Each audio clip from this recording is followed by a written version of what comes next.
পাহাড়, হ্রদ আর সবুজ প্রকৃতির টানে ঈদের ছুটিতে রাঙামাটিতে ভিড় করছেন হাজারো পর্যটক। টানা ঈদের ছুটিতে দেশের বিভিন্ন প্রান্ত থেকে আসা ভ্রমণ পিপাসুদের ভিড়ে মুখর জেলার ঝুলন্ত সেতু, কাপ্তাই হ্রদ, শুভলং ঝর্ণা, পর্যটন হলিডে কমপ্লেক্স সহ জেলার বিনোদন কেন্দ্রগুলো। আর পর্যটকদের স্বাগত জানাতে বিশেষ প্রস্তুতি নিয়েছে আরণ্যক, পলওয়েল পার্ক, রাঙাদ্বীপ রিসোর্ট, মায়াবী দ্বীপ সহ বিভিন্ন কেন্দ্রগুলো। নিরাপত্তা নিশ্চিতে জেলা প্রশাসন, পুলিশ ও ট্যুরিস্ট পুলিশের ৩ স্তরের নিরাপত্তা ব্যবস্থা জোরদার করা হয়েছে। পর্যটন সংশ্লিষ্টরা বলছেন, আরও কয়েকদিন পর্যটকদের চাপ থাকবে।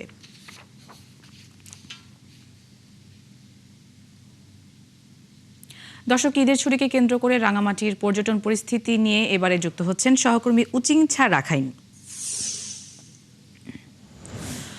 উচিংছা, ঈদের ছুটিতে পর্যটকদের ভিড় কেমন দেখতে পাচ্ছেন? পর্যটকদের জন্য কেমন সুবিধা রয়েছে এই অঞ্চলে এবং তাদের নিরাপত্তা দিতে প্রশাসন কতটুকু তৎপর রয়েছে, সব মিলিয়ে জানাবেন।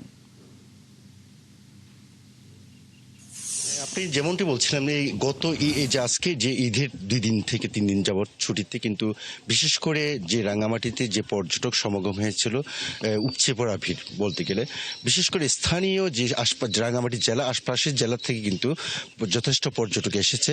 এখানকার আমরা নিরাপত্তা যদি বলি এখানকার, এবং আমরা রাঙামাটি ট্যুরিস্ট পুলিশের যে এসপি রয়েছেন এবং এখানে জেলা প্রশাসন থেকে আমরা জানতে পেরেছি এবং পর্যটক কর্পোরেশন থেকে আমরা জানতে পেরেছি, কোনো প্রকার যেন এখানকার যে পর্যটকরা আসবেন তাদের কোনো প্রকার অপ্রীতিকর ঘটনা না ঘটে সেদিকে লক্ষ্য করে কিন্তু যথেষ্ট নিরাপত্তা জোরদার করেছে পর্যটকদের জন্য।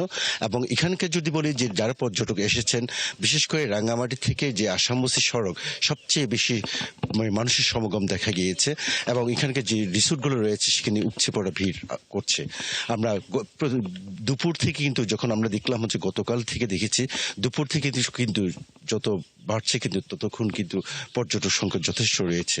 এবং আজকে যেহেতু ছুটি রয়েছে এবং আগামীকাল কিন্তু ছুটি শেষ, আশা করছি এখানে যারা পর্যটন সংশ্লিষ্ট রয়েছেন তারা আজকেও যথেষ্ট পর্যটক সমাগম হবে বলে এমনটি আমাদেরকে জানিয়েছেন। তবে বিশেষ করে যে কাপ্তাই হ্রদে যে বোট যোগে ঘুরতে যাচ্ছেন, বিশেষ করে যেহেতু এখন বর্ষা মৌসুম, সেখানে কিন্তু শুভলং যে ঝর্ণা যে জেগে উঠেছে, ওইখানে পানি পাওয়ার কারণে যে ঝর্ণা থেকে পানি পড়ার কারণে কিন্তু এখানে উপচে পড়া ভিড় করছে পর্যটকরা।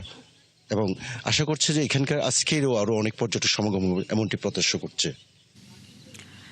উচিংছা, আপনাকে ধন্যবাদ যুক্ত হওয়ার জন্য। দর্শক, রাঙামাটির পর্যটন পরিস্থিতি জানাতে যুক্ত ছিলেন সহকর্মী উচিংছা রাখাইন।